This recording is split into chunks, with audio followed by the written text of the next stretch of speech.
I was still smelling of fennel and river mint when the bells began to warn the market to close. Dusk always came softly to Elowen Vale, like a hand drawn over a lantern. The last gold thinned between the rooftops, and the stalls turned into dark ribs of wood. I packed my herbs into a cloth roll, tied it with twine, and smiled the way I always did at the passing faces. A simple smile, a market girl's smile, the kind that invited no questions. If you like stories where secrets live under ordinary lives, leave a comment telling me what you think I'm hiding and subscribe so you don't miss the rest. Your guesses will make this even better. My name, for the daylight world, was Liora. For the night world, the one that only listened to the wind and steel, I had another name, a name spoken in the old tongue, in prayers that tasted like iron, Shield-Maiden. I never said it out loud. Tonight, though, the old tongue was already on my breath. I slid between the last shoppers, my bare feet quiet on the stone. A fisherman called after me with a laugh, asking if I'd saved a sprig of heartleaf for his wife.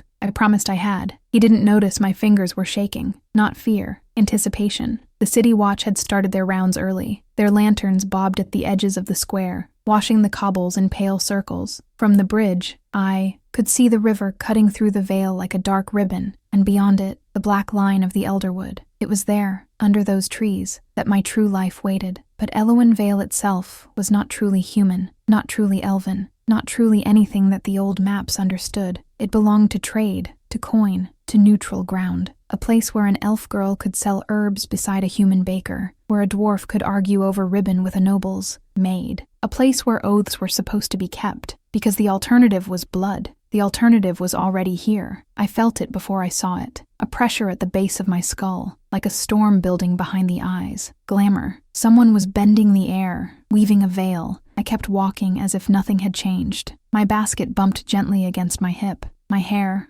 long and pale as winter wheat, was braided tight, tucked beneath a shawl, so I looked smaller, softer, harmless. A market girl at dusk. Then a voice drifted through the crowd, warm as honey and sharp as a hidden blade. Liora. Only one being spoke my daylight name like that, as if it belonged to him. I stopped beside a stall that sold carved bone combs. My reflection wavered in a polished metal tray. An elf woman with calm eyes, delicate features, lips set in a patient line. If I turned my head just right, I could pretend I was ordinary. Behind me, footsteps approached without sound. The glamour thickened, conversations dulled. People looked away without knowing why, as if their minds had decided this corner of the market did not exist. I did not turn. "You shouldn't come here," I said softly. "Not in this guise." A faint chuckle. "You see through it." I turned then, and dusk itself seemed to tighten. He was tall, taller than any man, and his beauty was the kind that made you angry if you knew what it cost to earn it. His hair was black as wet ink, falling loose around a collar embroidered with silver leaves. His cloak looked like midnight when it moved, stitched with tiny threads that caught the last light. His eyes were green, but not the gentle green of moss or spring. They were the green of deep water where things watched from below. The Elf King. No one in Elowen Vale called him that. Not aloud, they called him Lord Valor, if they had to name him at all. And even then, only when the air was crowded enough to drown their fear. Valor's gaze settled on my hands first, as it always did. The hands of a girl who gathered herbs. The hands of a woman who carried a shield. "You're closing early," he said. "The bells," I replied. "They don't wait for kings." His mouth curved as if that amused him. He stepped closer, and the world narrowed until all I could hear was the distant river and the quiet crackle of his glamour. "Liora," he said again, "I need you." The words landed like a stone in my stomach, not because he needed me, because he said it as if it were his right. My fingers tightened around the twine of my herb roll. If I glanced to either side, I could see people moving at the edge of the veil, their faces slack with unawareness. 2 watchmen passed, lanterns swaying, never once looking in our direction. I lowered my voice. "If you came for medicine, send a courier like everyone else." "Not medicine." Valor's eyes sharpened, and for a heartbeat I saw the creature behind the crown, ancient, precise, and furious at constraints. "I came for your oath." My heart gave a hard, hot beat. I had made an oath once, long ago, beneath moonlight and carved stones. An oath to stand between my people and the darkness that hunted us. An oath that had nothing to do with kings. And yet Valor was speaking as if he held that oath in his palm. I swallowed. "My oath isn't yours to claim." His gaze flicked to my throat, where a thin chain hid beneath my shawl. He couldn't see what hung from it. Not yet, but he knew it was there. He always knew. "You don't understand what's moving in the elderwood," he said. "Or perhaps you do, and that's why you've been so careful. The old wards are failing. Something is waking that even my court fears to name. My spine went cold despite the closeness of his glamour. The elderwood had been restless for weeks, birds flying at strange hours, trees creaking as if speaking to each other, and at night, when I strapped on my shield and walked alone, I'd felt eyes on my back that were not animal. If the wards were failing, there was only one reason he would come himself, a reason he could not trust to messengers.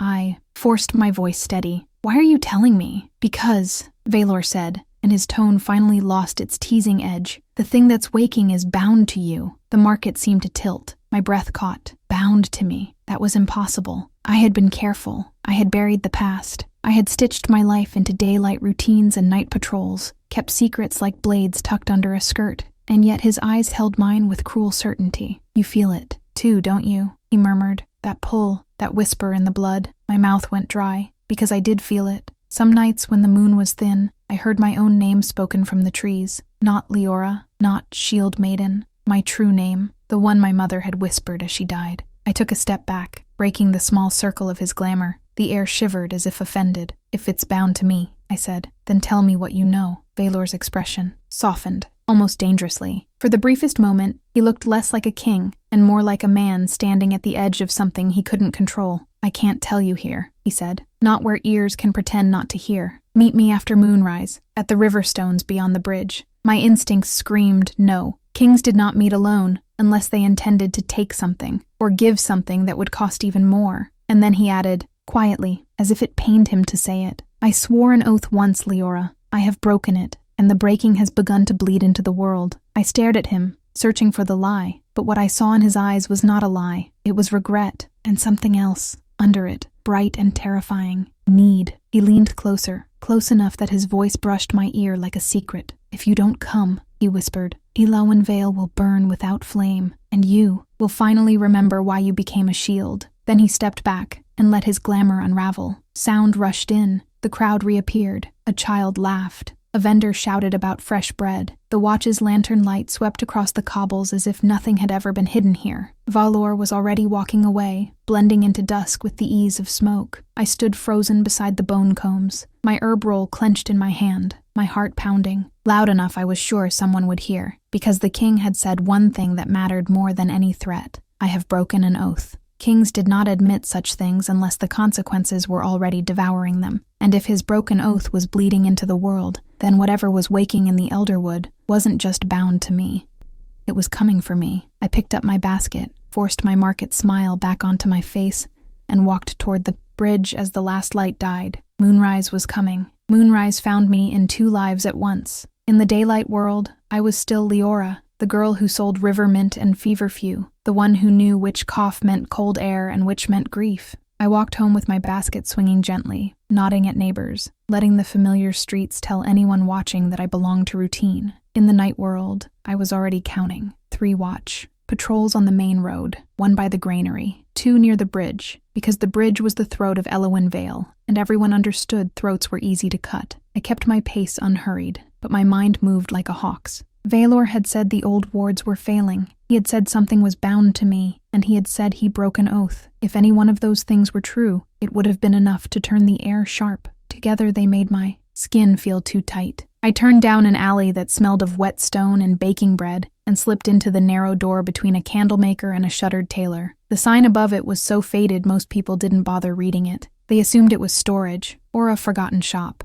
That was the point. Inside, the room was dark. I barred the door, set my basket down, and stood still until my ears adjusted. The silence wasn't empty. It held the faint creak of beams, the whisper of my own breath, the steady drip of water somewhere below. Then I whispered a word in the old tongue, and a hidden latch clicked in answer. The floorboard near the hearth lifted. Cold air rose from beneath, smelling of iron and pine resin. I descended a narrow set of steps, each one worn by feet that moved without torchlight. Down there the world changed. The walls were stone, older than Elowen Vale's market. Square, older than its treaties, old enough to remember when elves had ruled openly and humans had been guests, not partners. A single lantern sat on a shelf. I touched it, and it flared to life without flame, fed by a thread of bound light. My shield leaned against the far wall, round, slightly battered, its surface etched with a pattern that looked like vines, until you stared long enough to see the old runes hidden in the curves. Beside it hung a short sword and a spear whose tip was dull silver, not steel. On another shelf lay a bundle of dark cloth that, In daylight, looked like nothing at all. In moonlight, it drank brightness. I exhaled. This was the place where my market smile died. I loosened my shawl and let my hair fall free. The braid unraveled down my back like a pale river. I pulled the dark cloth over my shoulders and fastened it with a clasp shaped like a leaf. Then I reached under my collar and drew out the thin chain Valor had glanced at. The pendant was small. It was ugly. It was unmistakable. A sliver of carved obsidian, sharp-edged, wrapped in silver wire that had been twisted into a knot I could not untie. I had tried once, when I was young enough to believe persistence could solve anything. The silver had cut my fingers until I bled. I held it in my palm now, and the stone felt warmer than it should. Bound to you. A pull tugged through my chest, gentle but insistent, like a tide. I hated that I recognized it. It wasn't the pull of desire. It wasn't the pull of fear. It was the pull of something unfinished. I closed my fist around the pendant until the edges bit my skin. Not tonight, I thought. You don't get to haunt me tonight. I strapped the shield to my forearm, the familiar weight settling my bones. I tied my sword at my hip and slid the spear into a sling across my back. The woman who emerged from that underground room would not be mistaken for a herb seller, even if she wore her face. Then I did the last thing I always did before stepping into the night. I checked my name. I am Liora, I told myself. I am the Shield-Maiden. I am not the girl I was before the obsidian pendant ever existed. But the pendant pulsed once against my palm, as if laughing at my certainty. I climbed back, up, replaced the floorboard, and left by the same narrow door, melting into the moonlit streets as easily as I had melted into dusk. The river stones beyond the bridge were not truly stones. They were pillars, half submerged, carved long ago when the river's course had been different. Moss covered their sides, and the moon turned the wet surfaces into pale bones. People avoided the place at night, not because it was dangerous in the human sense, but because it felt watched. Tonight, I wanted that. If eyes were on me, I wanted to meet them head-on. I crossed the bridge with the steady pace of someone who had nothing to hide. Beneath my cloak, my shield pressed against my arm, and my sword hilt rested against my palm. When I reached the far bank, the air changed. The market's noise vanished behind me. The elderwood rose ahead, a dark line of trees that looked almost polite at a distance, like a well-mannered crowd. Up close, the branches bent in ways that suggested listening. The pull in my chest strengthened. My pendant warmed. I stepped onto the first pillar stone, balancing easily, and scanned the river's surface. The moon painted a silver path straight toward the forest, as if inviting something to walk out. Valor wasn't there yet, which was good. It gave me time to listen. The river spoke in small sounds, water slipping. Around rock, a fish breaking the surface, wind dragging through reeds. Underneath it all, a hum I could feel through the soles of my feet, ward work, old magic, strained thin. I knelt and pressed my free hand to the wet stone. The hum trembled, like a harp string pulled too tight. Someone had tied the ward to this place long ago. Someone had done it with knowledge and sacrifice. My jaw tightened. Elowen Vale survived because of those wards, because the elderwood was held at bay, because the hungry things that lived under old roots and older grudges were told no. If Valor's oath-breaking was weakening those wards, then he had done something catastrophic. A ripple shuddered through the river. Not water, magic. I rose, spear ready, shield lifted. A shadow detached from the far end of the stones, as if it had been part of the night itself. It moved without sound, cloak trailing like smoke. The glamour around it was subtle here, not the thick veil he'd used in the market. Out here, he didn't need to hide from ordinary eyes. Ordinary eyes didn't come. Valor stopped 2 stones away from me, and for a moment we simply looked at each other with the river between us. He was not wearing a crown. That, more than anything, unsettled me. Kings wore crowns the way warriors wore armor, not because they loved the weight, but because they needed to remind the world they were protected. Valor's hair was tied back. His cloak was darker than the river. His hands were bare. No rings, no ceremonial blade at his side. He came unarmed, or he wanted me to think he was. "You came," he said softly. I didn't answer that. Instead, I lifted my chin. "Tell me what oath you broke." His gaze flicked to my shield, to the spear on my back, to the set of my stance. A faint smile touched his mouth, but it didn't reach his eyes. "I wondered," he said, "if you would come as Liora, or as the Shield-Maiden." "I came as myself," I said. "Don't play with words." The smile faded. He stepped closer, onto the stone that put him within reach of my spear. I did not move. I let him close the distance, because that was what you did when you refused to be intimidated. Valor stopped and looked down at the water, as if the river might tell him how to begin. "When I was crowned," he said at last, "I swore the king's oath, to guard the Elderwood's boundary, to keep the old bargains, to never call upon the hollow court. The phrase hollow court landed like ice in my veins. I had heard it once from my mother, spoken in a voice that trembled, a court of exiles, of things that were once elf, and had become something else, spirits that wore beauty like a mask over teeth. My fingers tightened on my shield strap. Valor's voice went on, low and even. The oath is older than my line, older than my city. It is bound in blood and name. It keeps our world stitched to its proper shape. He lifted his eyes to me, and there it was again, that bright, terrifying need. I broke it, Liora, not out of spite, not for power. I broke it because someone I loved was dying and the hollow court offered a bargain. The river seemed to hush, as if listening. I felt my chest tighten in a way that was almost painful. Someone you loved. I wanted to scoff. Kings loved crowns. Kings loved legacies. Kings loved their own reflections in other people's awe, and yet his voice had not wavered. Who? I demanded. Valor hesitated. That hesitation told me everything and nothing. It told me the name mattered. It told me the name was dangerous. It told me he didn't trust me. Even now, bound to you, my pendant burned against my skin. Don't tell. Me, I said sharply, that this has something to do with me. Valor's gaze dropped to my throat, to the chain, to the obsidian pendant. His face tightened like a man bracing for a blow. It has everything to do with you, he said. I didn't reach for my sword. I didn't lunge. I didn't let my anger make me careless. Instead, I lifted my hand and pulled the pendant out into the moonlight, letting it hang between us like a confession. Then speak, I said, and if you lie, king, I will put you in the river and let the wards decide what to do with you. Valor's eyes narrowed, but not in anger, in something like recognition. He took a slow breath, and when he spoke again, his voice was quieter, stripped of any courtly polish. That pendant, he said, is not merely a relic. It is a key, and it was made from the first shard of a broken vow. My heart lurched. A broken vow, the first shard, the pull inside. My chest surged, so strong I had to brace my stance on the slick stone. I gritted my teeth. Who made it? Valor's gaze held mine as if he meant to pin me in place with truth. Your mother, he said. The river roared back into my ears. My mother. Dead for years. Dead with her secrets locked behind her teeth. My hand trembled around the pendant. No, I whispered. That's impossible.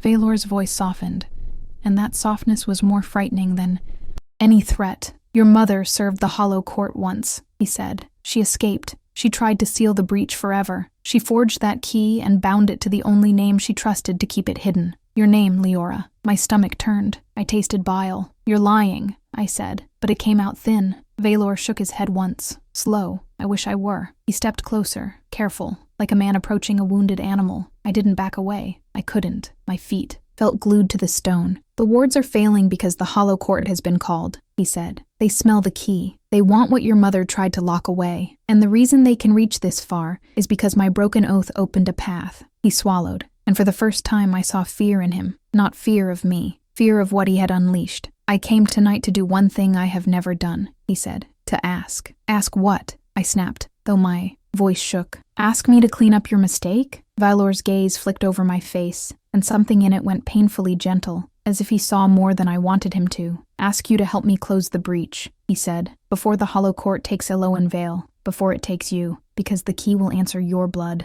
not mine. He hesitated, then added, almost too softly to hear, and because the one I loved, the one I bargained for, was your mother's sister, my aunt. The word hit me like a fist. I had no memories of an aunt, only the absence where stories should have been. The way my mother's eyes went distant whenever I asked why we lived so far from other elves, why she flinched at certain songs. My knees threatened to buckle. Valor held out his hand, palm up, not touching me, not demanding, offering. Liora, he said, the world will tell you I'm a monster for breaking the oath. They will be right, but if you let hatred guide you now, the hollow court will win, and you will learn what it means to be bound. The river wind cut cold across my face. Somewhere in the elderwood, a branch snapped, loud as a warning. I stared at the king's open hand, at the space between us, at the pendant swinging like a heartbeat. Then, for the first time in years, I felt a presence behind my own thoughts. Not Valor, not the river, something older, whispering my true name like it had been waiting for this moment.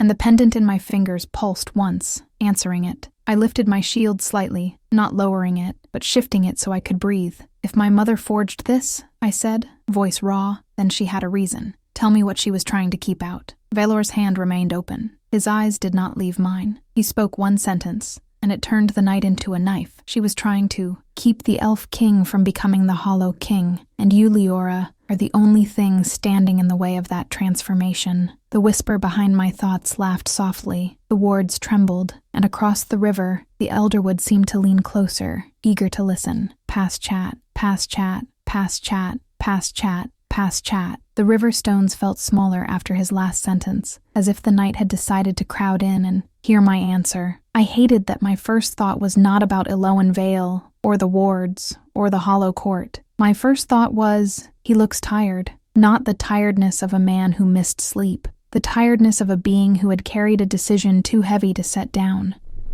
The moon caught the line of his jaw, the slight hollow under his cheekbone, the way his shoulders held themselves as if bracing for judgment.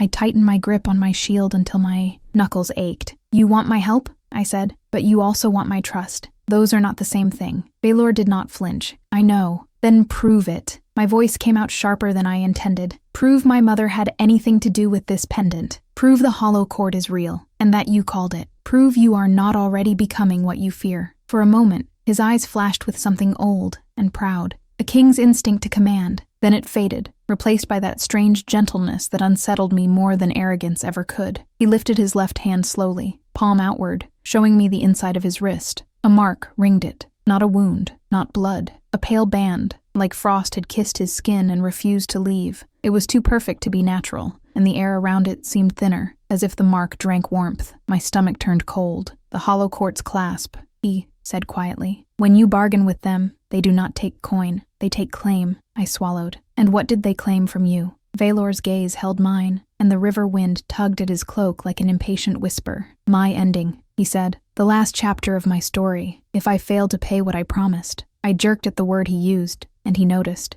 His mouth twitched, almost apologetic, as if he understood how it landed on someone who had lived by secret sections and hidden names. I promised them a king, he continued, voice low. Not a crown, not a city, a king, a shape, a role they have been hungry to place on the world again. The hollow king, I breathed. Valor nodded once. The trees of the elderwood stirred, though there was no wind strong enough to move them. The wards hummed beneath my feet, strained, trembling like a bowstring. I forced myself to breathe. I had expected lies. I had expected manipulation wrapped in beauty. I had not expected him to show me proof that made my skin crawl with recognition. And the key? I asked, lifting the pendant so it caught the moonlight. The obsidian looked darker in that glow, like a piece of night cut free. If this is a key, what does it open? Valor's eyes lowered to it, and for the first time something like fear crossed his face. It opens the seam, he said. The place where the bargain was first stitched into the world. Your mother tried to lock it. The hollow court wants it unlocked. I felt the pull in my chest again, stronger now that we spoke of seams and locks. The pendant warmed as if pleased with the conversation. Then why do I feel it? I demanded. Why does it answer me? Valor hesitated, and I realized he was choosing between two kinds of damage. The damage of telling the truth and the damage of letting me walk blind. Because your mother did not just bind the key to you, he said at last. She bound you to the seam. You are part of the lock. The words hit me so hard I almost lost my footing on the slick stone. Part of the lock. My mind flashed with memories I had spent years refusing to examine. My mother's hands on my forehead when I had a fever, whispering words I never understood. The way she never let anyone touch my neck. The way she moved my hair aside sometimes and stared at the skin below my ear as if checking for something only she could see. I reached up, fingers trembling, and touched the spot she used to watch. Nothing. Only skin. But the pendant throbbed once against my sternum, and I knew I had been marked in ways that did not show. I looked at Valor, anger and panic tangling together. So you came to use me? No, he said instantly, and there was urgency in it, a crack in his careful calm. I came because if I do not end what I began, you will be used anyway, by them, and you will not survive the hollow court's idea of survival. That at least sounded like truth. I exhaled slowly. Where's the seam? Valor glanced toward the elderwood. The trees were a wall of shadow, and yet I felt something behind them, listening. Not deep inside the forest, he said. Closer, beneath Elowen Vale itself. Eyes narrowed. Under the city? Under the old stone, he replied. There is a place the market was built to hide. A knot stone, where oaths were tied and untied before anyone sold bread on cobbles. I stared at him. I would have heard of it. You were meant not to, he said, voice soft. Your mother wanted it forgotten. The river lapped at the pillars. Somewhere, a night bird called, then fell silent as if startled by its own voice. I made myself think like the Shield-Maiden again. If there was a knot stone under the city, it explained too much. Why Elowen Vale felt neutral, why treaties held here when they failed elsewhere, why the air sometimes hummed with old power even on bright afternoons. The market wasn't just a market, it was a lid that was starting to lift. I lowered my pendant and studied Valor's face. You said you loved your bargain enough to break an oath, said. Your mother's sister, my aunt. Is she alive? His jaw tightened. Yes. And where is she now? Valor's eyes flicked away for the first time, toward the dark water. In my court, he admitted. Kept hidden, kept safe, kept close. The word close made something inside me twist in a way I didn't like. Not jealousy, not exactly. Something more complicated. A sense of my mother's secrets weaving into my present, tangling around me. Do you trust her? I asked. Valor's gaze returned to mine, and his voice dropped. I trust her love, he said. I do not trust what the hollow court left in her shadow. My mouth went dry, so the bargain had not been clean. It never was. I stepped forward, closing the distance until we were one slick stone apart, close enough to see the fine lines around his eyes, close enough to feel the cold threaded into the air around his marked wrist. If I agree, I said, it is not to save you. Valor did not argue. He only watched me steady, as if he would accept any cruelty as long as it led toward repair. It is to save the people who will have no idea what is coming, I continued. The fishermen and bakers and children who do not deserve to be swallowed by your mistake. His throat bobbed as he swallowed. I know. And if I find you are lying, I added, letting my shield edge tilt just enough to remind him what I was. I will end your path to becoming anything worse than a broken king. Something passed through his expression then. Not fear, relief, as if the idea of being stopped sounded like mercy. I will take that risk, he said. The pendant warmed again, and the pull in my chest tightened like a knot. I forced myself not to look away. How do we reach the knotstone? I asked. Valor's voice was quiet, almost reverent. There is a door beneath the market, a seam in the cellar of the candlemaker, the one with the faded sign. My breath caught. The room, the hidden latch, the steps I had taken 100 times. My secret place. He knew. Of course he did. Rage rose in my throat, hot and immediate. You have been watching me. Valor held up his hands, palms open, a gesture of surrender that did not quite suit a king. Not watching, he said, guarding. Your mother asked it of me before she died. The words landed like a stone thrown into still water. Before she died. My mother's last request. To him. I could not decide which part hurt more. She trusted you, I whispered, and the sentence tasted wrong. Valor's eyes looked suddenly older. She did not trust me, he said. She trusted the oath I had not yet broken. The ward hum beneath our feet shivered. From the elderwood, a sound rose that was not quite. A branch snapping and not quite a voice. It sounded like someone laughing with their mouth closed. Valor's head snapped toward the trees, and for a heartbeat the king's mask slipped. I saw the predator beneath, the ancient alertness, the readiness to meet a threat. Then the sound stopped. Silence rushed in, heavier than before. Valor looked back at me. They heard us, he said. My pendant pulsed once, answering an invisible call. My blood went cold. Then we move now, I said, because hesitation was a luxury the night had just stolen. And Valor, he waited. If my mother's last request really bound you to me, I said, voice low, then understand this. I am not your weapon, and I am not your absolution. A faint, painful smile touched his mouth. I would not dare to ask you to be either. We stepped off the river stones together, onto the bank where mud clung to boots and truth, clung to skin. Behind us, the moonlight on the water trembled. Ahead of us, Elowen Vale's lanterns glowed like a necklace around a throat, and under those lanterns, beneath the market's familiar cobbles, a door waited in the dark, a door I had never seen, a door that already knew my name. Elowen Vale looked different when you approached it from the dark side of the river. By day, lanterns and laughter made the streets feel harmless, as if a city could be made safe by habit alone. By night, the same lanterns looked like watchful eyes. The same alleys looked like mouths that had learned to stay closed. Valor walked beside me without speaking. He did not glide the way courtiers did. He moved like someone who knew how to travel without drawing attention, even when attention wanted him. His cloak did not whisper. His boots did not scrape. If I had not known what he was, I might have mistaken him for a shadow that had chosen a human shape. I kept my shield under my cloak and my hand near my sword. The pendant warmed with every step toward the market, as if it recognized the stones under the streets and approved. That frightened me more than any unseen laugh from the elderwood. When we reached the bridge, the watchmen were there, lanterns held high, chatting softly to keep themselves awake. They did not see Valor. They did not see the way the air bent around him. They did not see me as anything but a woman walking home late. One of them nodded at me. "Evening, Liora." I returned the nod with my market smile. "Evening." My voice stayed steady. My pulse did not. Valor leaned closer, his mouth near my ear, his breath cool. "Do not look at them too long," he murmured. "The mind notices what the eyes linger on." I hated that he was right. I hated even more that he said it like advice, not command. We passed into the market square. Most stalls were already shuttered, their cloth canopies tied down, but a few lights remained. A baker cleaning flour from his hands, a woman carrying a basket of late apples, a child tugging at his mother, half asleep.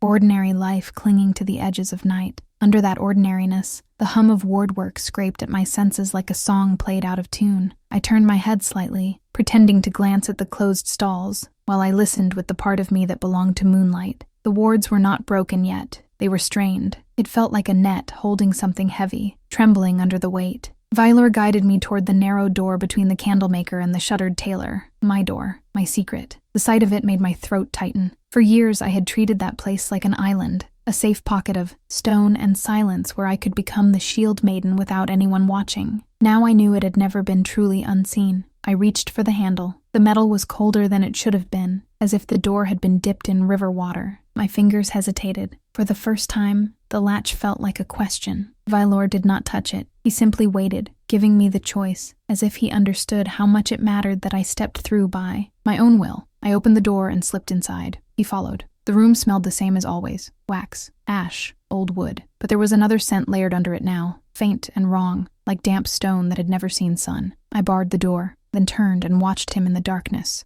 "How long have you known?" I asked. Valor did not pretend. "Since your mother brought you here the first time." My breath caught. "You were there." "Not in the room," he said. "Nearby. She asked me to guard the boundary. She said you would need a place to hide the weight of what you were becoming." I felt anger rise, hot and familiar. "So she was already planning my life. She was trying to save it," he replied. I wanted to snap back, but the words tangled. Save it from what? From whom? From him. From me. I whispered the old tongue word that woke the hidden latch. The click answered me, obedient. The floorboard lifted. Cold air rose from below, stronger than before. The hum of wardwork deepened. No longer a distant vibration, but a living thread pulling at my bones. I descended first. Valor followed without hesitation. The lantern on the shelf flared when I touched it, spilling bound light into the stone passage. My shield, my sword, my spear, all in their places. Familiar, comforting. But tonight the stone walls felt tighter, as if the underground remembered something it had been forced to forget. I stepped forward, then stopped. The pendant on my chest warmed sharply, almost burning. The pull in my chest tightened into a steady insistence, drawing me not toward my weapons, but toward the far wall. I had never looked too closely at that wall. It was just stone. It had always been just stone. Now, in the lantern light, I saw the difference. A line, so thin it could have been a crack. If the air around it did not shimmer like heat over summer road, it was a seam,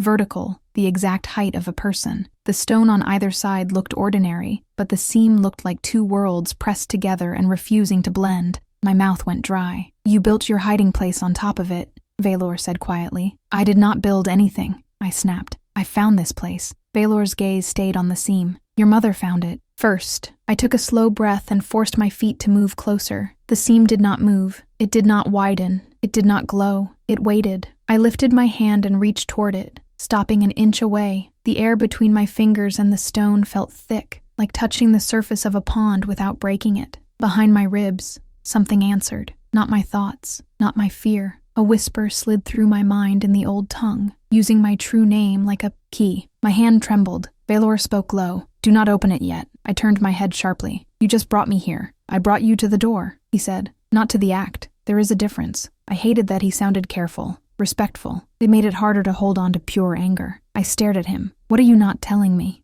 His jaw tightened. The pale band on his wrist seemed to drink the lantern light. "That the seam does not only open one way," he said. My blood went cold. Before I could ask what he meant, the air in the passage shifted. The lantern flame flickered, though it had no flame. And from the seam, a sound came that was not stone cracking and not wind. It was the soft, delighted inhale of someone who had been waiting for me to arrive. Then the seam pulsed once, as if a heartbeat had awakened inside the wall. The pulse in the wall was not just light, it was recognition. The seam breathed again, slow and pleased, and the air in the passage thickened until it felt like I was standing in water. The lantern dimmed, then brightened, as if the bound light could not decide whether to flee or fight. I took a step back without meaning to. My pendant burned against my skin. Vylor moved instantly, not between me and the seam like a guard, but beside me like a shield that did not want to be noticed as one. His hand lifted, slightly, palm toward the wall, fingers spread in a warding shape I recognized from old songs. The seam answered his gesture with a soft laugh inside my head.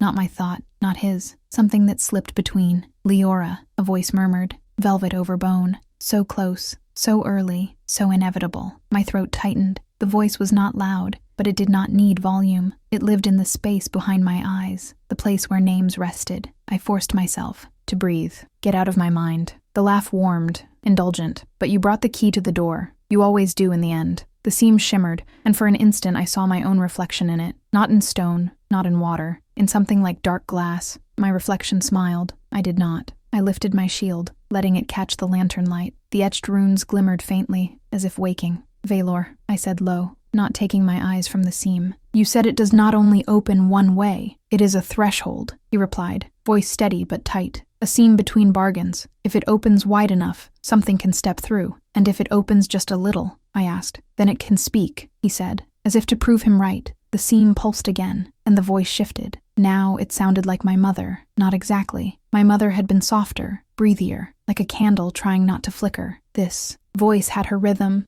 her lullaby cadence, but it was too clean, too perfectly shaped, like someone wearing my mother's tone the way a courtier wore silk. Little star, the voice cooed in my skull, the name my mother used when I had nightmares. You have grown so brave. Come closer. Let me see you. My stomach turned. Vylor's hand clenched into a fist at his side. He did not look at me, but I felt the shift in him, like a blade being drawn in. Silence. They can mimic, he said. Do not answer it. The voice sighed. Dramatic. Ah, the Oathbreaker speaks as if he has authority. My pendant throbbed. Heat spread into my collarbones. I swallowed hard. How do we stop it from speaking like that? Valor's jaw tightened. By refusing to feed it what it wants. And what does it want? I demanded. The voice answered before he could.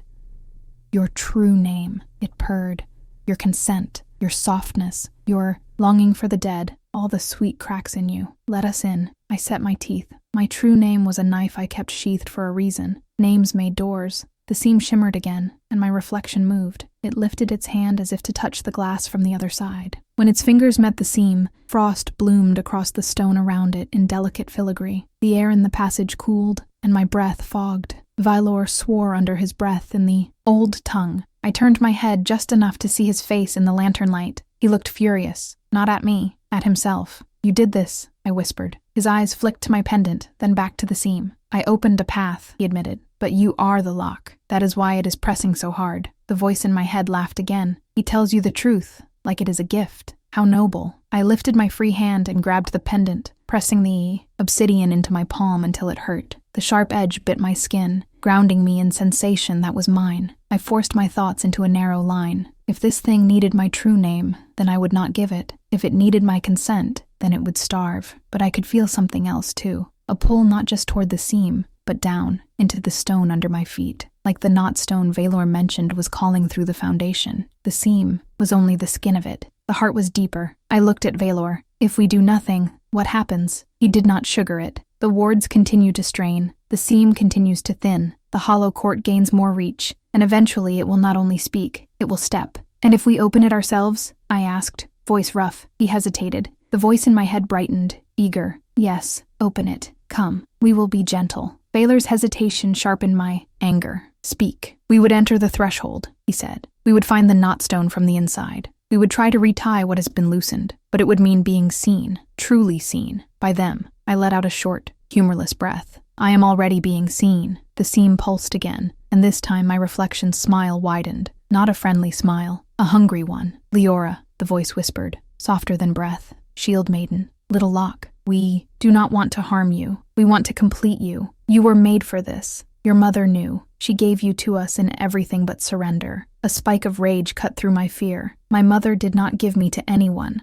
I said aloud, voice echoing faintly in the stone passage. The seam stilled, as if listening. Valor watched me with something like surprise. I did not look away from the wall. If my mother bound me, It was to keep you out, I continued, speaking to the voice and to the lingering ache in my chest. Not to offer me up, not to make me a door. The voice sighed, disappointed, such stubborn pride. It runs in the blood. I felt the pull tighten again, now more urgent, like fingers tugging at a knot. Valor shifted closer. Liora, he said quietly, if you speak to it, it will learn you faster. I swallowed. Then we stopped giving it time. He stared at me. You are choosing to enter. I am choosing to act, I snapped. Then, lower, steadier, because this part mattered more than anger. But I will not go in with an oathbreaker who can decide to bargain again the moment he feels desperate. Valor flinched, just once. Good. I turned fully to him, letting him see my eyes in the lantern light, letting him see the shield maiden, not the market girl. Swear something now, I said. Something that binds you away from them. Not words, not pretty vows. A binding. Valor's gaze dropped to my shield, to the runes etched into it. Understanding flickered across his face like a match struck in dark. You would anchor me to your ward work, he said. I would chain your choices to a promise you cannot break without breaking yourself, I replied. The voice in my head laughed, delighted again. Oh yes, bind the king, bind the key, bind the lock. This is how stories turn. Valor lifted his marked wrist and stared at the pale band around it. For a heartbeat, he looked like a man standing at the edge of a cliff, deciding whether to jump. Then he nodded once. Do it, he said. I did not waste the moment. I set my shield on the stone floor, face up, and drew my sword just enough to prick the air, not flesh. I pressed 2 fingers to the shield's center rune and whispered the old tongue words my mother had once sung. Under her breath when she thought I slept, the runes warmed under my touch. Valor knelt opposite me without being told. He placed his marked wrist above the shield, hovering, waiting. The seam behind us pulsed, impatient. The voice in my head softened again, coaxing. Little star, do not bind him. Bind yourself to us. We will take the pain away. I ignored it. I took Valor's wrist in my hand. Cold radiated from the pale band, unnatural and sharp. It tried to numb my fingers. I tightened my grip. Repeat after me, I said. His eyes locked onto mine, and in the lantern light, with the seam breathing behind us and the city sleeping above us, the elf king opened his mouth to swear a binding vow onto my shield. The moment he spoke the first word, the seam shuddered like a living thing, and somewhere in the elderwood, something answered, awake and smiling. Valor did not hesitate again. He kept, his marked wrist hovering above my shield as if he feared that touching it would stain it, or save him, or both. The bound light in the lantern trembled, and the seam behind us breathed in slow impatience. I held his wrist firmly. The cold from the pale band tried to creep into my hand, but the runes on my shield warmed under my fingers, pushing the chill back like a tide resisting a current. Repeat after me, I said. His eyes stayed on mine. He nodded once. I spoke the first line in the old tongue, the words my mother used when she wanted truth to become structure, the kind of words that did not flatter. They cut. Valor repeated them without stumbling. That alone should have been impossible. The king's court taught a polished version of the old tongue, safe for ceremony, filled with elegance and loopholes. These words had no loopholes. They were older, harsher, meant for binding wild things to honest shapes. The moment Valor spoke the last syllable of the first line, the pale band on his wrist pulsed. It looked like frost cracking. A thin flare of cold light ran along the mark, then snapped toward my shield like a thread being pulled through a needle. Valor's jaw tightened. He did not cry out, but I saw the tension in his throat, as if he was swallowing pain he believed he deserved. The seam laughed inside my skull, soft and pleased. Yes, bind the king. Make him heavier. Make him easier to drown. I forced my focus back to the vow. Second line, I said. Valor repeated it. The runes on my shield brightened, not like flame, but like moonlight on metal. The etched vines along the edge seemed to shift, rearranging themselves into clearer shapes, into letters that felt like teeth. The cold band on his wrist tugged again, then again, as if something was trying to keep it in place. Valor's breathing became measured, controlled. He was not weak. He was choosing not to break form. I started the third line, and this one mattered most. In the old tongue, you could promise many things and still keep your pride. But this line demanded surrender of one specific escape. It demanded that he renounce the easiest path he had used when desperate. Bargain. Valor's eyes flicked for the briefest instant to the seam, not in longing, in disgust. He repeated the line. The pale band on his wrist flashed bright, then dulled, as if the mark had been slapped. A sound echoed in the stone passage, not loud but sharp, like a harp string snapping. The seam shuddered. The voice in my head changed. losing the softness of my mother's mimicry. Now it sounded irritated, like silk pulled too tight. "Little lock," it hissed. "You tie knots you cannot untie." I ignored it. "Final line," I said. Valor repeated it, and this time, when he spoke the last word, the runes on my shield flared in a ring of pale light. The pale band on his wrist loosened, not disappearing, not gone, but no longer clamped like a collar. A thin line of light stretched from his mark to the center rune of my shield, then settled into the metal as if sinking into deep water. Valor exhaled, long and slow. I felt it too, a new weight in my shield. Not burden, not corruption, but restraint, like a gate bar dropped into place. Valor looked down at his wrist.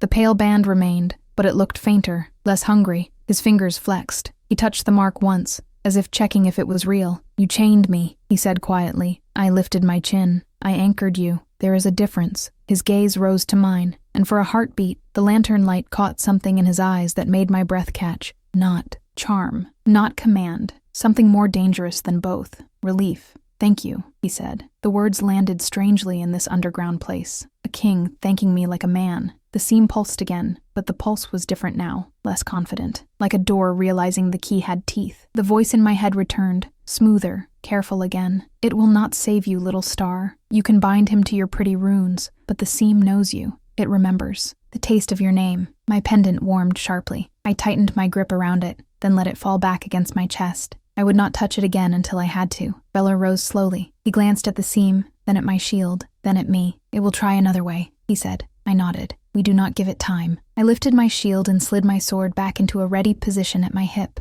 Valor stepped to my side, not in front, and that mattered. He was not assuming control. He was choosing alignment. We approached the seam. Up close, it looked less like stone and more like the edge of a veil. The air along it rippled. The bound lantern light bent toward it, as if drawn. The pull in my chest tightened until it hurt. "My name," the voice whispered. "Just a taste." "No," I thought. "I will not be opened by hunger." Valor spoke low. "Place the pendant to the seam. Only the key can part it cleanly." I did. Not like that he knew how. "How do you know?" I demanded. He held my gaze. "Because your mother showed me once. She made me swear I would never do it without you." A familiar ache flared in my ribs. My mother, building safeguards, tying strings between people she did not fully trust, hoping knots would outlive her. I reached for the pendant, drew it into my palm, and stepped closer to the seam. The obsidian was hot now, not burning, but alive with heat that did not belong to stone. The seam breathed in. I pressed the pendant toward it. For an instant there was resistance, like pushing a hand into a thick curtain. Then the seam yielded with a soft sigh that I felt in my teeth. The wall opened, not by splitting stone, not by cracking. It opened like two worlds politely stepping aside from each other. Cold spilled out, sharper than river wind, tasting of old rain and sealed rooms. The lantern light dimmed as if the bound flame feared crossing. Beyond the seam was not another passage. It was a space without clear edges, a corridor made of shadow and silver, as if moonlight had been stretched into a hall. Threads hung in the air, thin and luminous, crossing from nowhere to nowhere like a web. Oaths, I realized. Not written, not spoken, held. The sight made my throat tighten. It was beautiful in the way a blade could be. Beautiful. Every thread hummed with meaning. Valor stepped closer to the opening, and the line from his wrist to my shield glimmered faintly, as if the binding recognized its kin. He looked at me. "Once we enter," he said, "the seam can close behind us. Can we open it again?" I asked. Valor's mouth tightened. "Yes, if you still have yourself." The voice in my head chuckled softly. "If." I forced my breathing steady and stepped through. The air on the other side was colder, but not purely cold. It felt like memory, like standing in a room where too many people had whispered secrets. Valor followed immediately. The moment his boot crossed the threshold, the seam behind us narrowed, then sealed with a quiet exhale. The underground passage vanished. The candle smell vanished. Elowen Vale above us became distant, like a story told through water. We stood in the corridor of threads. As my eyes adjusted, I saw that some threads were bright and taut, humming with strength. Others were frayed, dim, trembling as if they might snap. And deeper ahead, where the corridor curved, there was a knot of darkness that swallowed moonlight. "The knot stone," I whispered. Valor's voice was careful. "Do not speak your true name here. Every sound becomes a thread." I nodded, then took a step forward. The threads nearest my skin tingled, reacting. A few drifted toward me, curious, like strands of hair lifted by static. My pendant warmed again, as if it was pleased to be home. I lifted my shield slightly. The runes glimmered, and the threads seemed to hesitate, respecting something in the metal. Good, I thought. Respect can be used. We moved deeper. The corridor bent, and the knot of darkness grew larger. The hum of strained wardwork became a deeper vibration, like a distant drum. The air thickened. Then, from the shadow near the knotstone, a figure emerged. Not rushing, not attacking, walking as if the corridor belonged to her. She was an elf woman, tall, hair dark and loose, her face half in moonlight, half in shadow. Her eyes found mine with startling familiarity, as if she had been looking for me for years. "Liora," she said softly. My blood went cold. Vylor stiffened beside me, because the voice was not the same this time. It came from her mouth, and it sounded real. She stood with the corridor threads drifting around her like pale strands of mist, and she looked too solid to be an illusion. That was the most dangerous kind of wrong. Her features were unmistakably elven, fine-boned and elegant, but not delicate. There was strength in the line of her mouth, in the way her shoulders sat as if she remembered armor even while wearing none. Moonlight caught the curve of her cheek, and I saw faint marks near her temple. Not scars, but something like ink pressed into skin, and then washed away. She said my daylight name again, softly, Liora. My throat tightened. Valor's posture hardened beside me, though he did not reach for a weapon. The binding line from his wrist to my shield glimmered faintly, as if sensing a choice approaching. I lifted my shield a fraction higher, not as a threat, but as a boundary. "Who are you?" I asked. The threads nearest her drifted, then stilled, as if listening for the shape of her answer. Her eyes did not leave mine. "Marith," she said, "your mother's sister." The name struck something in me, not a memory, but a hollow where a memory should have been, like a room in a house I never knew existed. I forced my breathing steady. "Say my mother's name." Valor's gaze flicked to me, warning and approval at once. The corridor was made of vows. Names mattered here, but if this woman was real, she would not flinch from that weight. Marith's expression softened, almost painfully. "Selwyn," she said. The threads trembled. My pendant warmed, then cooled, as if it could not decide whether to lean toward her or recoil. I swallowed. That name was a bell I had not heard in years, and hearing it now made my ribs ache. My mother had not spoken her own name in my presence unless she had to. It carried too much. Marith stepped closer, slow, careful, as if she understood how easily I might strike. "Do not say your true name here," she whispered. "The corridor drinks it." I did not answer. I did not move. Instead, I asked the only question that mattered. "Why did Valor break his oath for you?" A flicker of sorrow crossed her face. "Because I was the price," she said, "and because he could not bear the cost of losing me." Valor's jaw tightened, but he did not argue. The silence between them was heavy, full of things I did not know and could not yet afford to pity. I kept my eyes on Marith. "Prove you are not the seam wearing a face." Marith's gaze dropped briefly to my shield, then rose again. "How?" "Swear something that would tear you apart if you lied," I said. "Swear by my mother's last breath that you are Marith." Valor drew a slow breath beside me, like someone bracing for impact. Marith did not hesitate. She lifted her hands, palms open, showing emptiness. "By Selwyn's last breath, I am Marith of the Alder line," she said, "sister to Selwyn, bound and returned, not whole." The moment she spoke, a bright thread snapped into being from her chest to the corridor ceiling, then shuddered, frayed at the edges, as if the vow was true but the speaker was damaged. "Not whole." The words echoed inside me. My pendant warmed again, then cooled, then warmed, as if responding to the frayed thread with a wary yes. I let out a breath I did not know I had been holding. If she was a lie, the corridor would have punished it more cleanly. It would have snapped the thread. It would have screamed. Instead, it trembled, uneasy, as if agreeing while warning. Marith looked at Valor then, and I watched her face change with that glance. Love and anger, braided together. She did not step toward him. She did not touch him. She simply said, "You should not have done it." Valor's voice was quiet. "I know." Marith's eyes returned to me. "Your mother tried to build locks that would outlive her fear," she said. "She did not want you to carry this, but she knew you might have to." My chest tightened. "She never told me." Marith's mouth twisted with grief, "because telling you would have made the key eager." Silence was part of the binding. Valor spoke softly. "The Hollow Court cannot take what is not named." Marith's gaze sharpened. "It can take plenty, King. It only needs one crack. King, not Valor, not Lord. King," spoken like a reminder of what he had risked becoming. I forced my attention forward, past them, to the darker curve of the corridor where the knotstone waited like a bruise in the air. "How do we fix it?" I asked. Marith's expression grew serious. "The knotstone holds." "The King's oath," she said. "It holds the seam shut." When Valor broke the oath and bargained, he did not simply loosen a thread. He tied a new one to the hollow court's hand. Valor's marked wrist pulsed faintly, as if hearing its own accusation. Marith nodded toward it. That band is not just a mark. It is a tether, a claim. I lifted my shield slightly, and my mother's key. Marith's eyes softened again. The key can open the seam, but it can also close it if the right knot is tied. Your mother forged it from the first shard of a broken vow, so that the next vow could be stronger. The corridor threads drifted closer to me, curious, brushing my cloak like cold silk. I clenched my jaw. What is the right knot? Marith looked at Valor. He must give back what he tried to keep, she said. Not to the court, to the world, to truth. Valor's eyes narrowed slightly. Speak plainly. Marith's voice did not soften for him. You broke the oath because you could not accept loss, she said. The hollow court feeds on that refusal. If you want the tether cut,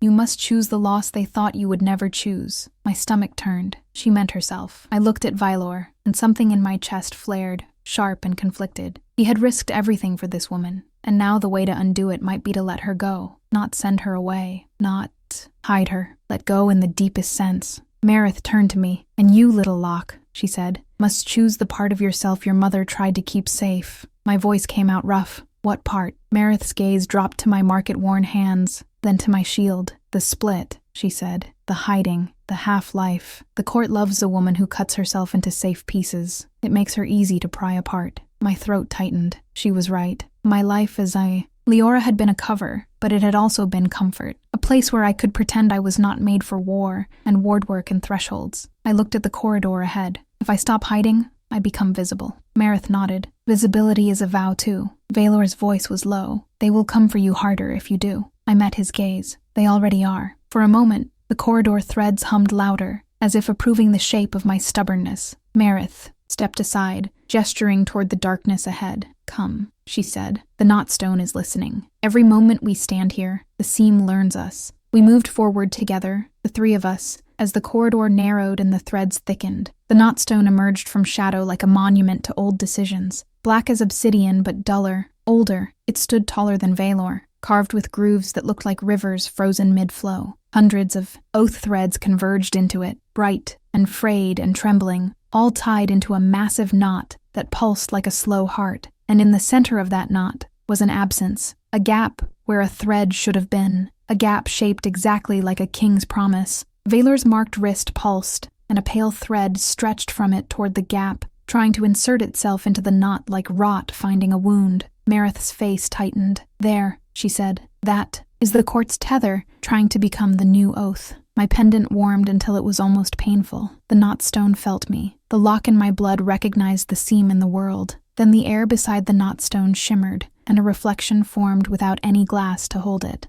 It was me, not exactly. This version of me wore my face with smoother certainty. Her eyes were brighter, her smile gentler, her hands empty of weapons. She looked like the life I might have lived if my mother had never whispered ward words into my hair. She tilted her head and spoke inside my mind with exquisite sweetness. Little star, she said. Stop. Come back. You can still be only Liora. My chest clenched, because the offer was not power. It was rest. And for the first time since dusk, I felt how tired I truly was. Then Valor's binding line flared softly, and his voice cut through the corridor like a steady drum. Do not listen, he said. That is not you. That is hunger wearing comfort. The reflection smiled wider, and it spoke one word that made the corridor threads tremble and my blood turn cold. My true name, not aloud, inside my skull, perfectly pronounced. The moment my true name was spoken inside my skull, the corridor threads reacted like startled birds. They lifted and tightened all at once, humming louder, drawn toward the sound that only I could hear. The reflection of me by the knotstone smiled, as if she had just placed her fingers on a harp string and found the note she wanted.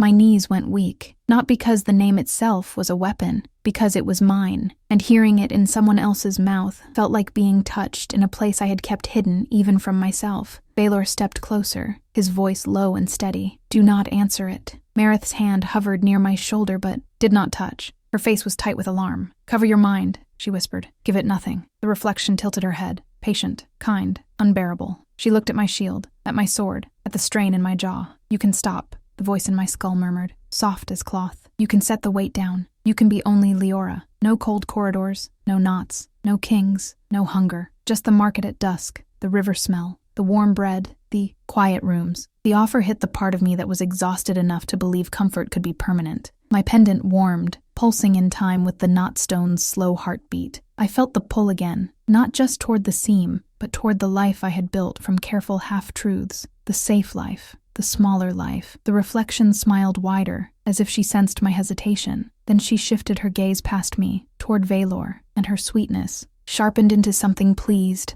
"And you, Oathbreaker," she purred inside my head. "You can keep what you stole from the world. You can keep her. You can keep your crown. All you must do is stop trying to mend what you tore. Let the new oath form. Let the Hollow King rise. It will feel like relief." Valor's marked wrist pulsed violently. The pale band brightened, and a thread of cold light reached toward the gap in the knot like a hand, reaching for a throat. Marith swore softly in the old tongue. "It is trying to seat itself." My stomach turned. The hollow court was not asking for blood. It was asking for surrender dressed as peace. I forced air into my lungs. "If I do not answer, will it stop saying my name?" Marith's eyes met mine. "No, it will keep pressing until you break, or until you choose a stronger sound." "A stronger sound," I echoed, bitter. "What does that mean?" "Here," Marith nodded toward the knotstone. "A vow. Not a secret vow you whisper alone. A vow that makes you visible. Visibility is a vow too." Her words came back to me with a sting. My whole life had been designed to avoid visibility, to avoid anyone looking too closely at the edges of me. But the corridor was already looking. The court was already tasting. If I kept hiding,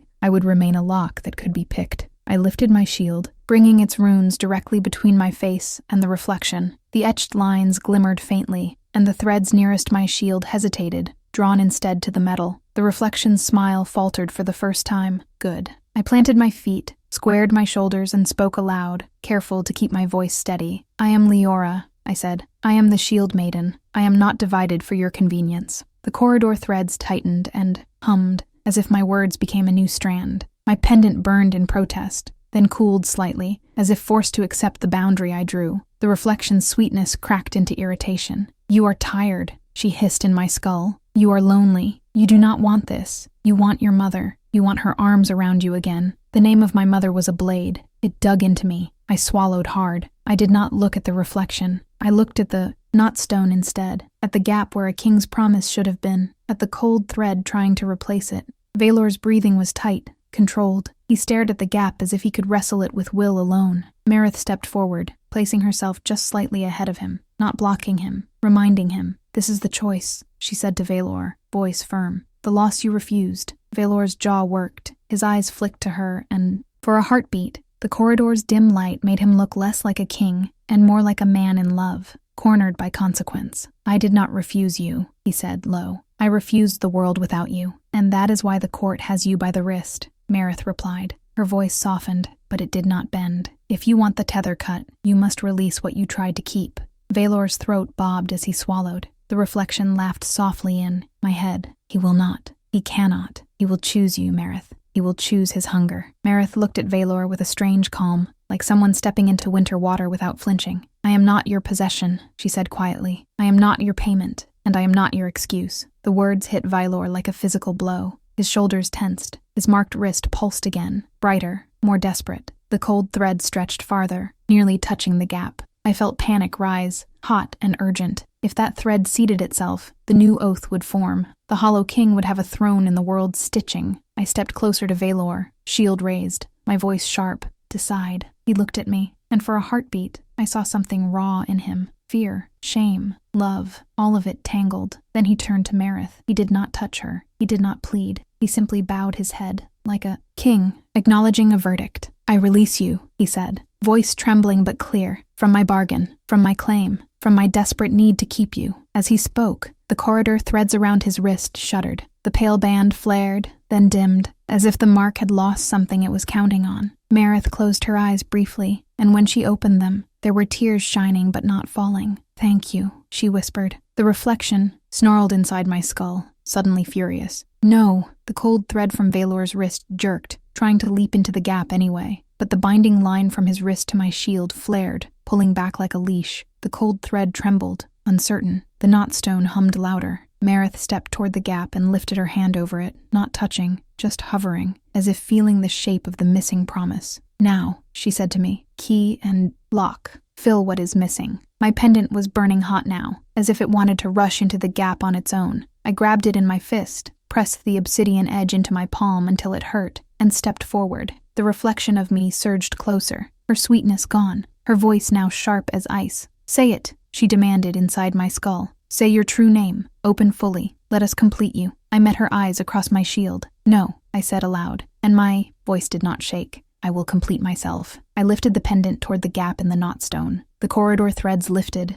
humming in anticipation. Valor's breath caught. Marith stood utterly still, watching me like a witness at an altar. And as the obsidian neared the absence in the knot, the darkness in the grooves of the stone began to move, not like smoke, but like something waking up and stretching. The knotstone recognized the key, the court recognized the lock, and somewhere deep inside the corridor, beyond sight, a door opened wider than it ever had before. The moment the obsidian neared the gap, the knotstone answered like a living thing. The grooves on its surface began to glow faintly, not with flame, but with a cold, steady light that made the corridor threads tremble. The darkness inside the carved lines shifted, gathering itself like ink pulled by gravity. My pendant grew so hot it felt like it might brand my palm, and yet the heat did not hurt the way fire hurt.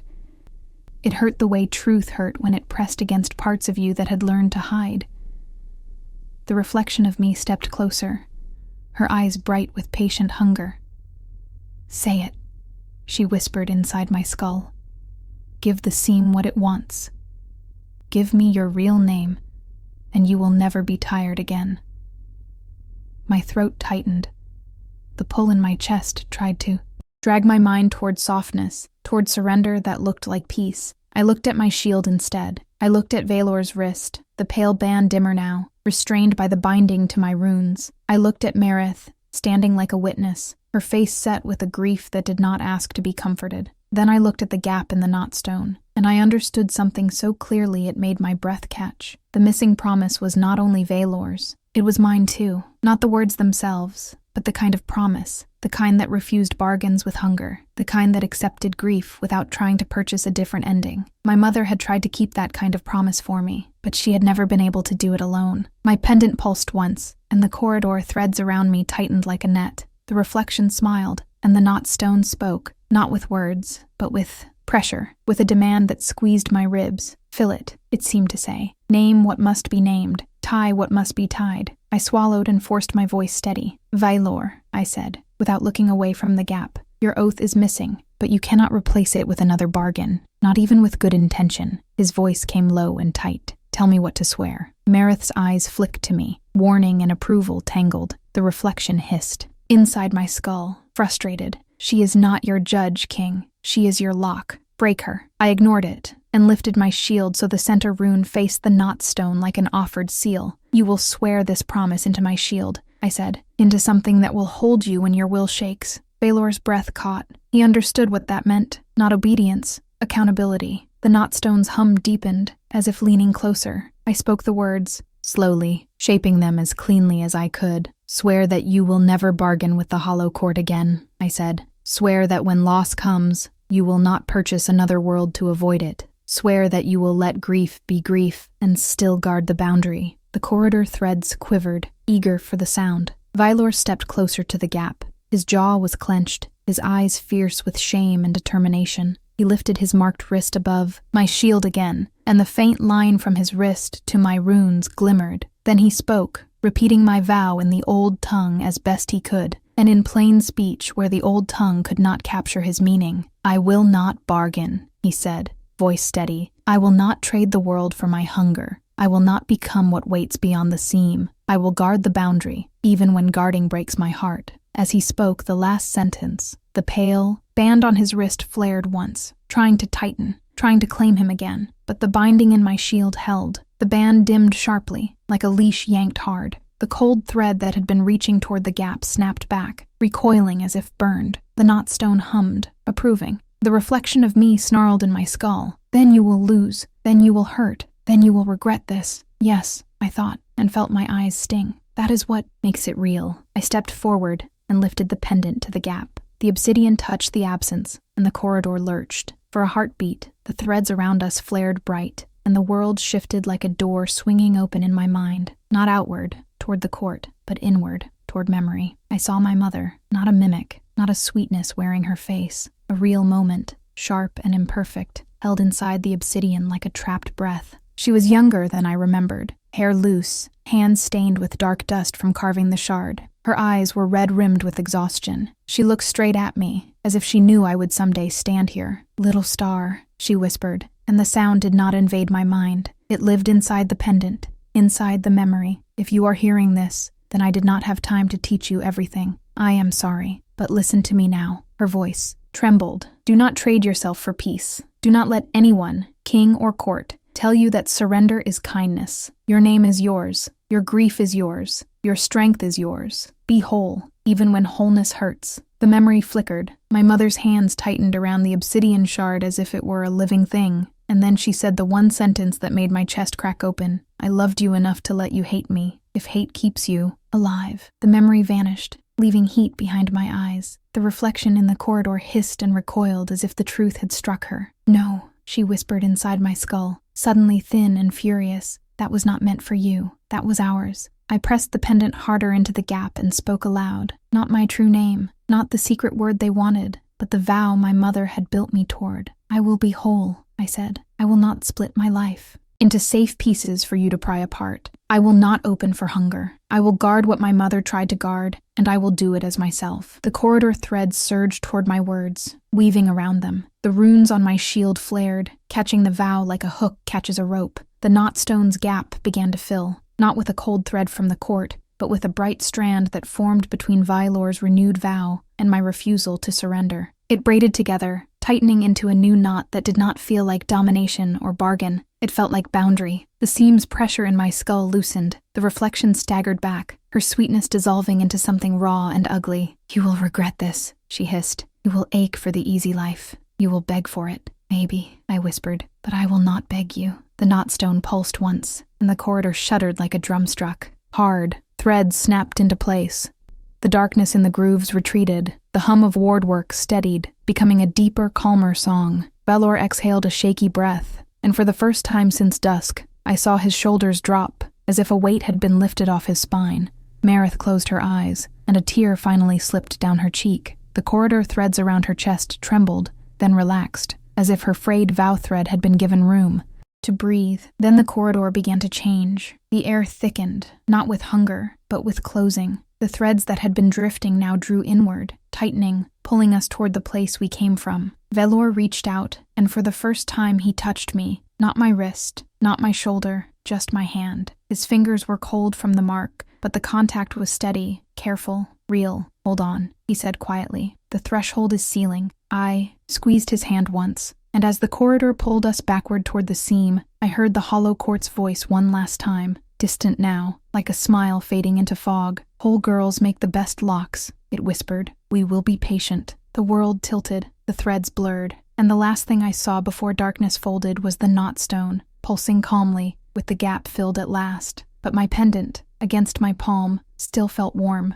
as if something, somewhere, had not let go completely. The corridor did not fade like sleep. It folded. One moment I was standing in that silver hall of threads with Valor's cold fingers wrapped around mine, the knotstone pulsing calmly in the distance. The next, the air tightened and pulled, and the world became a single breath being drawn back into a chest. "Hold on," Valor had said. So I did. I held on to his hand, to my shield strap, to the ache behind my eyes that my mother's memory had left there. I held on to the vow I had spoken aloud, the refusal that felt like a spine straightening after years of bending. The pressure in my skull eased, as if a hand that had been gripping the inside of my head finally loosened. Then the seam released us. Stone returned. Cold cellar air returned. The scent of wax and ash returned so suddenly it made me dizzy. My boots scraped on the familiar floor of my hidden passage, and the lantern's bound light steadied into something ordinary. Behind us, the seam was no longer breathing. It was still there, that thin, vertical line in the far wall, but it looked quieter, as if it had been lulled back into sleep. The air around it shimmered less. The hum beneath my feet was deeper, calmer. Not gone, not silent, but no longer strained like a net holding a boulder. My pendant in my palm had cooled, It was warm, yes, but not burning, like a hearthstone after the fire has been banked. Vylor let go of my hand slowly, as if he feared that releasing it too quickly would bring the corridor back. Marith stood a few steps away, shoulders trembling as if she had run a long distance without moving her feet. She pressed her fingers to her sternum, right where that frayed thread had flickered earlier. "Are you here?" she whispered, mostly to herself. I watched her, my chest tight. She had been the price of a king's desperation, and the court's shadow still clung to her like a damp cloak. But her eyes were clear when she looked at me again. "You did it," she said. "We did it," I replied, because something in me refused to stand alone anymore. Wholeness meant admitting what was shared. Valor's gaze lifted to the seam. His marked wrist was still pale-banded, but the band looked duller, less like frost, and more like an old scar. When he flexed his fingers,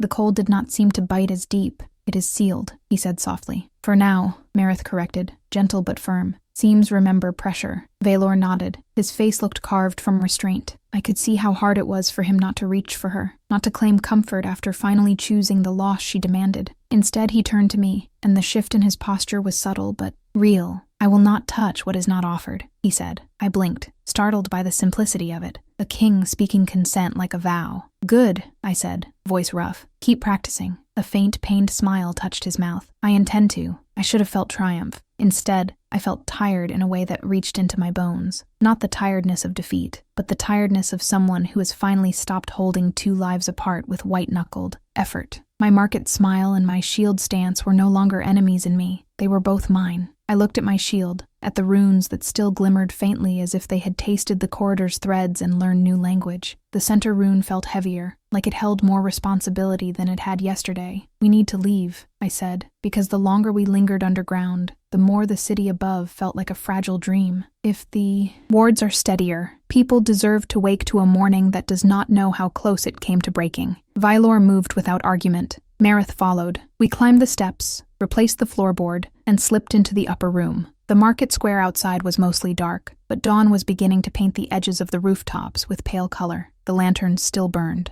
A baker's door opened somewhere, spilling warm light and the smell of bread into the cold street. Ordinary life again. I barred the door behind us and stood still, listening. No laughter in my skull, no soft voice using my mother's cadence, just my own breath. I realized then that my hands were trembling, not from fear, from the delayed shock of having stood on the edge of being opened. Marith stepped closer. She lifted her hand toward my hair, hesitated, then lowered it again. "May I?" she asked quietly. The question was small, but it was the most respectful thing I had heard in hours. I nodded. Marith reached out and gently tucked a loose strand of my hair behind my ear, the way my mother used to. Her fingers were cool, but not unnaturally so. Her touch did not invade. It simply rested there for a heartbeat. "Salwyn loved you," she whispered. "She loved you with teeth. That is why her love felt like rules." Tears stung my eyes again. I looked away, toward the door, toward the faint line of dawn beyond it. I used to hate her silence, I admitted. Marith nodded. "You were meant to. She built the lock and left you holding it. You had every right to be angry." Valor's voice came low, careful, "and every right to be alive." I turned to him. He looked different now. Not prettier, not softer, but less untouchable. Less like a story carved into stone. More like a being who could be rewritten by consequence. "What happens now?" I asked. Valor took a slow breath. "The boundary must be guarded with honesty," he said. "The city must be warned without panic. The wards must be tended, not ignored. And I must live inside the oath I almost abandoned." He paused, then added quieter. "And you must decide what you want to be in daylight, now that hiding is no longer safety." The question landed hard. I thought of my stall, my herbs, the way people smiled at me without knowing the night I carried for them. I thought of the relief in that ignorance, and the cost of it. "I am still Liora," I said slowly. "I still love the market at dusk. I still love the smell of river mint on my hands." My pendant warmed slightly, as if approving a truth that was mine alone. "But I will not pretend that is all I am," I continued. "Not anymore. If visibility is a vow, then I will keep it. I will be seen when it matters." Marith's eyes softened. Valor bowed his head once, not as a ruler performing humility, but as someone accepting a boundary. "If you choose that," he said, "I will not use your visibility as my banner. I will not dress you in my politics. I will honor your terms." I studied him for a long moment, then nodded. Outside, dawn brightened. We stepped into the street together. The first person we passed was the baker's apprentice, hauling a basket of warm loaves toward the square. He blinked at me, then smiled. "Morning, Liora," he said. "Morning," I replied, and my voice did not crack. Valor walked a half step behind me, not claiming the space beside my shoulder. Marith stayed to my other side, quiet, like a shadow learning how to be a person again. We reached the edge of the market, where the river breeze slipped through the stalls. I stopped and looked out toward the bridge. The elderwood stood in the distance, dark and silent. It did not lean closer now. It simply existed, watchful as it had always been. My pendant was warm against my chest, not hot, not hungry, just present. I placed my hand over it and felt the small, steady heat. In that moment, I did not feel the hollow quartz patience like a threat. I felt it like a reminder. Boundaries are not built once, they are kept. Valor spoke beside me, voice low so only I could hear. "I am sorry," he said. Not the apology of a king trying to be forgiven, but the apology of someone who finally understood what his desperation cost. I did not answer right away. Instead, I watched the dawn wash color into the cobbles, into the closed stalls, into the faces of people who would soon arrive to buy herbs and bread and ribbons, never knowing how close their world came to being rewritten. Then I looked at Valor. "I will not forgive you quickly," I said. He nodded once. I would not trust quick forgiveness, but, I added, surprising myself with the honesty, "I will not let you become the Hollow King, not while I can stand." A faint smile touched his mouth, and his eyes held mine with something steady and strange. "Then I am glad you exist," he said. No flattery, no charm, just a truth, spoken like a vow. Marith inhaled, slow, as if tasting freedom for the first time in years. She looked from Valor to me and said quietly, "We will keep it together, then. The boundary, the city, the truth." I felt the weight of that word together. It did not feel like a trap. It felt like the opposite of being split into safe pieces. I adjusted my shield under my cloak, not hiding it entirely anymore, just carrying it the way you carry a part of yourself you no longer deny. Market girl at dusk, shield maiden by night, whole in between. And as the sun finally broke over Elowen Vale, turning the river into a ribbon of gold, I understood what my mother had wanted most. Not for me to be safe, for me to be mine.